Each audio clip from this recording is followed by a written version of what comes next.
Hey, help us, oh, Chief Eze. Help us, oh, Chief Eze. Hey, is this how we are going to be looking? All our maidens are dropping dead one after the other. Who did we offend in this village, oh? Hey, help us, oh. Help us, oh. Help us, oh. Iseluku was a small, quiet, and peaceful village, yet it remained lively. The villagers lived simple lives, engaging in farming, weaving, fetching water, and gathering in the evenings to share stories. The village was so small that everyone knew each other, and news spread quickly. If something happened to one person, by the next morning, the entire village would have heard about it. But suddenly, fear gripped the village. Young women in Iseluku began turning up dead, one after the other. No one knew what was killing them, but one detail was always the same. Strange marks appeared on their necks, resembling snake bites, yet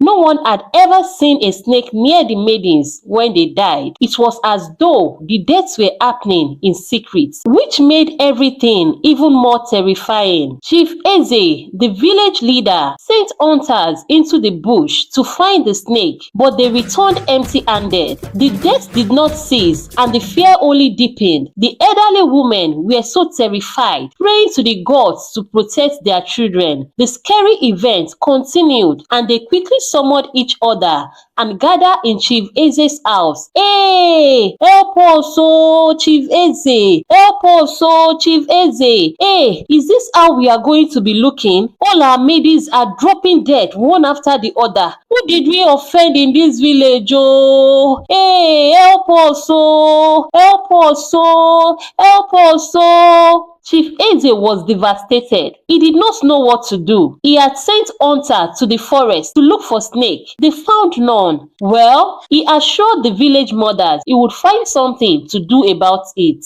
Mothers began warning their daughters, do not move around at night, oh. You cannot go out even during the day.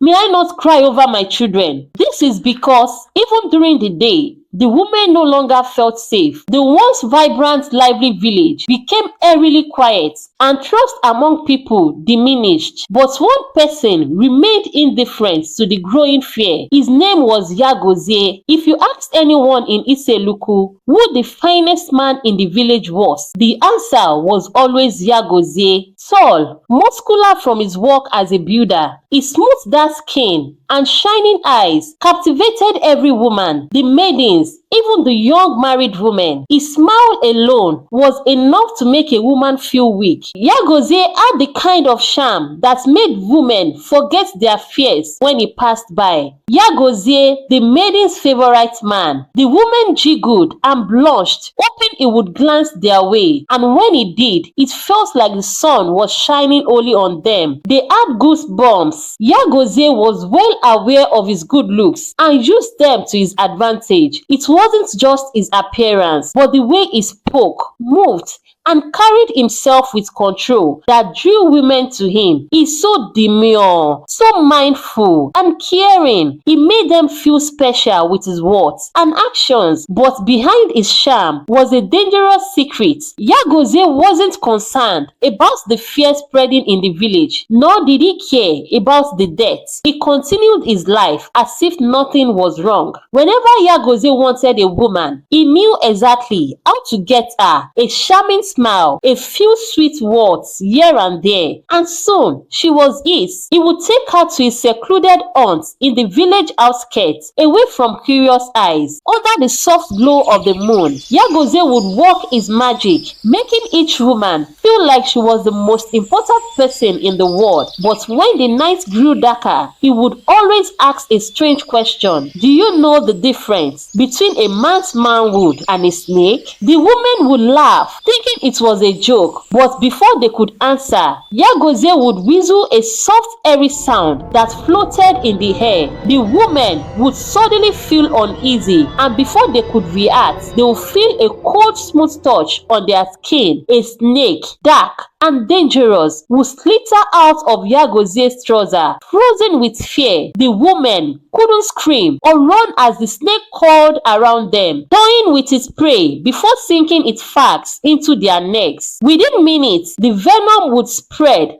and they would be dead. By morning, the woman's body would be found in the village square, cold and pale, with the strange bite marks on her neck. The villagers would gather, puzzled by what kind of snake would be responsible, but no one ever suspected Yagozie. He was too handsome, too charming, too perfect, too sweet, too caring. Even as the death continued and fear grew in Iseluku, Yagozie remained unbothered. The woman still blushed and jiggled when he passed by, completely unaware of the deadly secrets he held. Life in Iseluku carried on despite the lurking fear. Women were more cautious, especially at night, but the daily routines of farming, fetching water, and trading continued. Each time a woman died, the villagers mourned, but there were no answers. Chief Eze tried to maintain calm, but everyone knew deep down that something was terribly wrong. Then one day, a new face appeared in the village, a maiden named Dora. She was different from the other women in Iseluku, tall and graceful, with skin that glowed like polished wood. Dora carried herself with confidence. Her beauty, not just in her face or body, but in the way she moved, as if nothing around her could face her. She had come to visit her aunt, who lived on the outskirts of the village, and almost immediately she caught Yagozie's attention. Unlike the other women who blushed and jiggled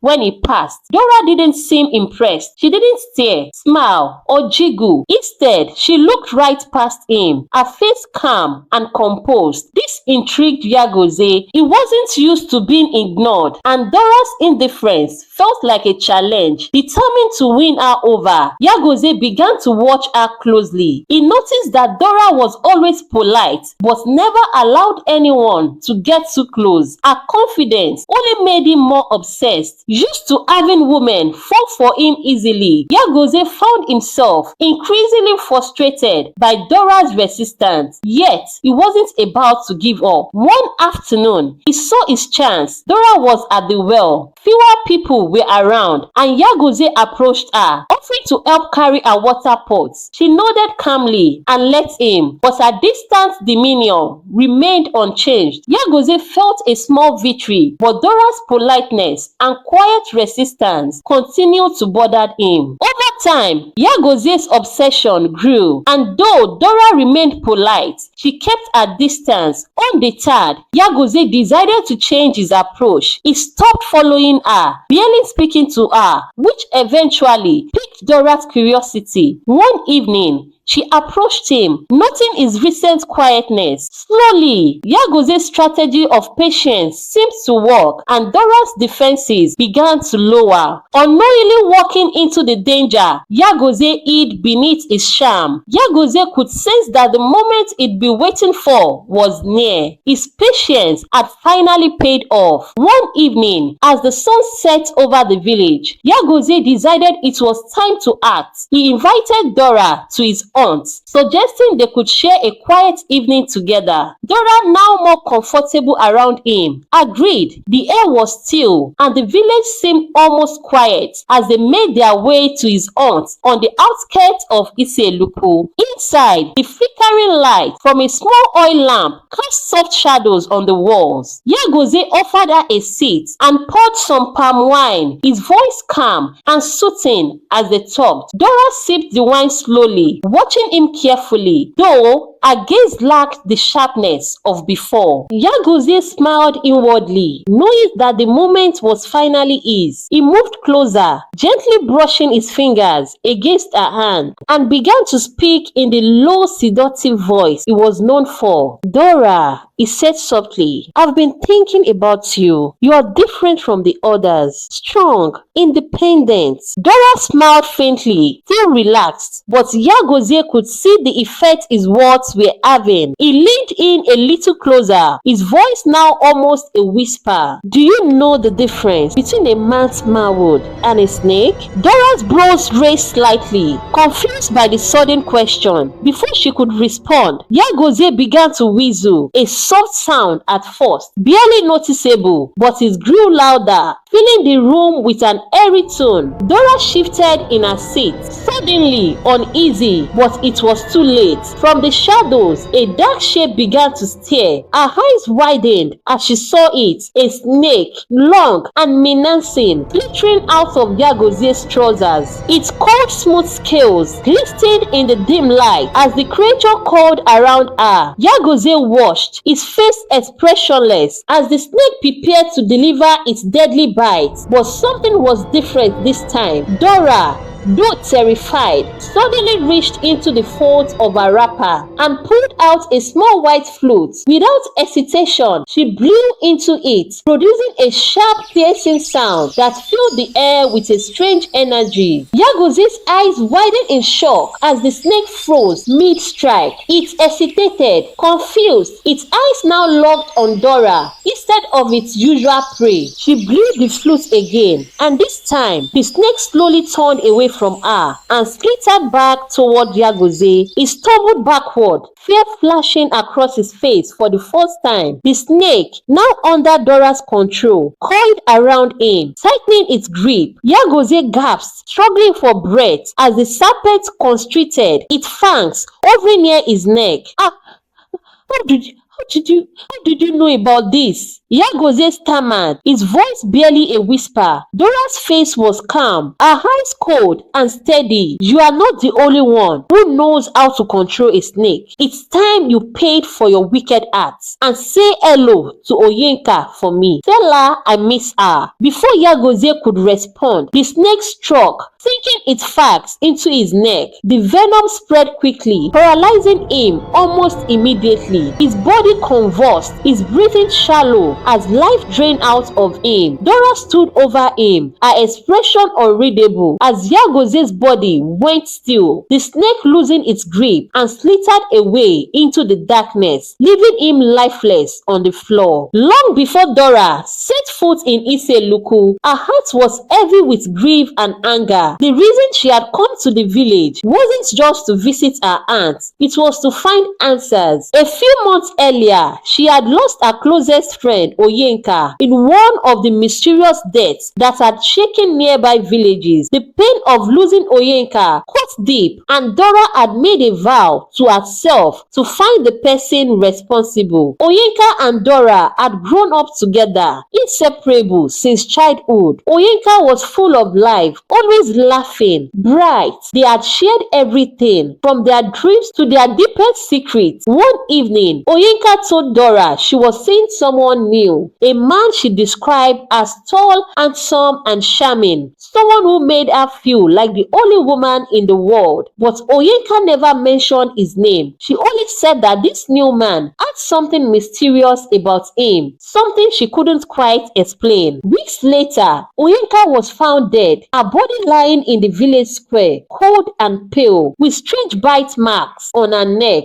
just like the others. The village mourned her loss, but no one had answers. Dora was devastated, and her grief quickly turned to suspicion. Who was this man Onyeka has been seeing? Why hadn't she revealed his name? And why did no one know anything about him? And what is that mysterious thing she couldn't find answers to? Dora couldn't let go. She knew her friend's death wasn't some random accident. It had to be connected to this mysterious man. Her instincts told her something dark was at play, so she began asking questions quietly, carefully. She wanted to know everything about the recent death, and soon enough, a search led her to Iseluku. When Dora arrived in Iseluku and laid eyes on Yagozie for the first time, she immediately suspected him. His looks, his charm, the way he commanded attention, it all fit the description Onyeka has given. Yagozie was the kind of man who could seduce any woman, and Dora's instincts told her he was hiding something. But Dora knew she couldn't confront him directly. Yagozie was too careful, too clever. If she wanted to get to the bottom of the mystery, she had to be patient. She had to play his game, make him think she was just another woman drawn to his charm. So she allowed him to approach her, to believe he was slowly winning her over. But all the while, Dora was watching, waiting for the right moment to strike. Before coming to Iseluku, Dora had sought the help of a powerful oracle in her home village. The deaths were too strange, too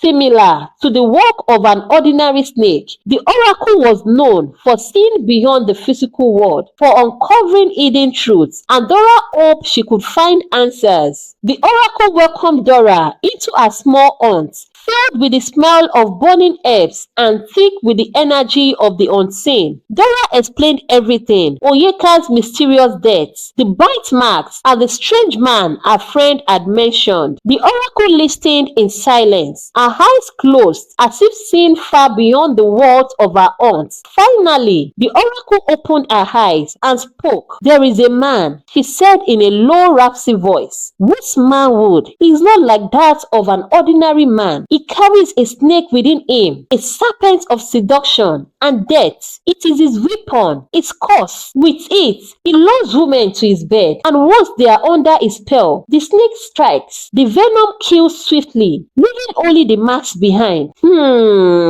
He had went to the powerfuls, crossing 7 seas, to seek for power, to remain young and forever charming, and the serpent was the option he chose. As far as the serpent's manhood kills, he would remain forever charming and young. He cherished his looks so much, and how people praised him for it. Dora felt a chill run through her. She had suspected something dark, but this was beyond anything she had imagined. A snake man able to charm women to their death? It sounded impossible, but the deaths in Iseluku were too real, too frequent to ignore. "Is there any way to stop him?" Dora asked, her voice steady despite the fear growing inside her. The oracle nodded slowly. "There is a way, but it is dangerous. You must use his weapon against him." The snake responds to a specific sound, a whistle that he uses to summon it. "But with the right tool, you can control the snake. I will give you a flute,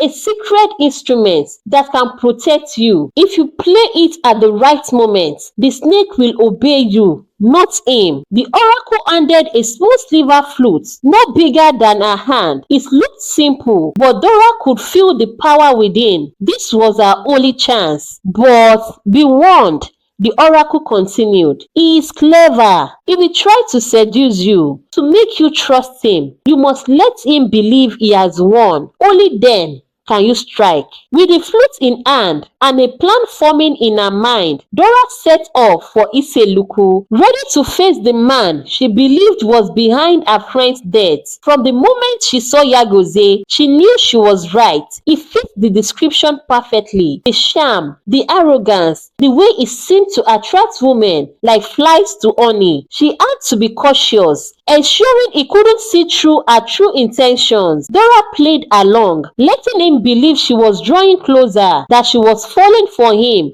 like the others had. But little did Yagozie know, Dora was different. She wasn't just another victim. She was here for revenge, for justice. Armed with the oracle's flute, she had the means to ensure Yagozie would pay for what he had done to Onyeka and the other maidens who had fallen prey to his deadly spell. By morning, the village of Iseluku was buzzing with whispers. The villagers gathered in the village square, their faces filled with shock and disbelief. Yagozie, the man they had all admired, lay lifeless in the middle of the village square, his body pale and still. Beside him, the snake, his deadly secret, was coiled, its head severed and lifeless. Dora stood before the villagers, her face calm, though her heart was heavy. She had fulfilled her mission, avenging her friend Onyeka and ending the terror that had haunted the women of Iseluku for so long. The village was silent as Dora spoke, her voice steady and clear. "I am not just an ordinary visitor," she said, her eyes scanning the crowd. "I came here with a mission, to find a man responsible for my friend Onyeka's death and to put an end to the killings." Yagozie, with all his charm and good looks, was not what he seemed. He was the cause of all the deaths in the village. He used the evil serpent hidden within him to seduce and kill women. The villagers were stunned. They had never suspected Yagozie, the handsome, charming man who seemed perfect in every way, of being the source of so much pain and misery. For years, he had lived among them, gaining their trust while hiding the dark truth behind his smile. They had been blinded by his charm and fine looks, never imagining he was a monster in disguise. Murmurs of disbelief played through the crowd. Some of the women who had once giggled and blushed in his presence now stood in silence, their faces pale with shock. Others bowed their heads in shame, realizing how close they had come to falling victim to his deadly seduction. But now, the truth was clear. Yagozie's reign of terror had come to an end, and the village was free from the darkness that had plagued it for so long. Years passed, and the story of Yagozie and a snake became a legend in Iseluku. Mothers would tell the tale to their daughters, warning them of the dangers of falling for a man's charm without knowing his heart. The tale of Yagozie became a lesson for all, a reminder that not everything beautiful is good, and that sometimes danger lurks behind the sweetest smile. Dora's name became one of honor throughout the land of Iseluku kingdom. She was spoken of with reverence. Her bravery and wisdom celebrated by the people. She had faced down a monster, outwitted him, and saved countless women from suffering the same fate as her dear friend Onyeka. Dora's name was whispered with pride by the women of Iseluku, and her story was passed down from generation to generation. As for Yagozie, his name was forgotten, buried in the dust of history. No one spoke of him anymore, except as a warning to those who might be tempted to use charm and deceit for evil. The villagers would remember the darkness he brought, but they would never honor his memory. The village of Iseluku thrived once again. The women were safe. The fear that had gripped the village for so long finally lifted. Life returned to normal, and the people of Iseluku found peace, but the lessons of the past were never forgotten. The memory of what had happened remained a reminder of the strength and wisdom it took to uncover the truth and protect those who were vulnerable. Thank you for watching. It is important to mention few of the moral lessons of this story. This story highlights the dangers of being swayed by outward charm and good looks. Yagozie, though handsome and charismatic, harbored a deadly secret. This serves as a reminder that true character is far more important than surface level attraction. Also, Dora's determination to seek justice for her friend Onyeka and the other victims shows the importance of bravery in confronting evil. Her actions demonstrate that standing up against wrongdoing, even in the face of danger, can bring about justice and protect others. Thank you, wonderful people, for watching. What moral lesson did you learn from this story? Please tell us in the comment sections. Let us learn together. Please don't forget to like, comment, subscribe, and also share to family and friends. I will see you in another video. Till then, bye for now.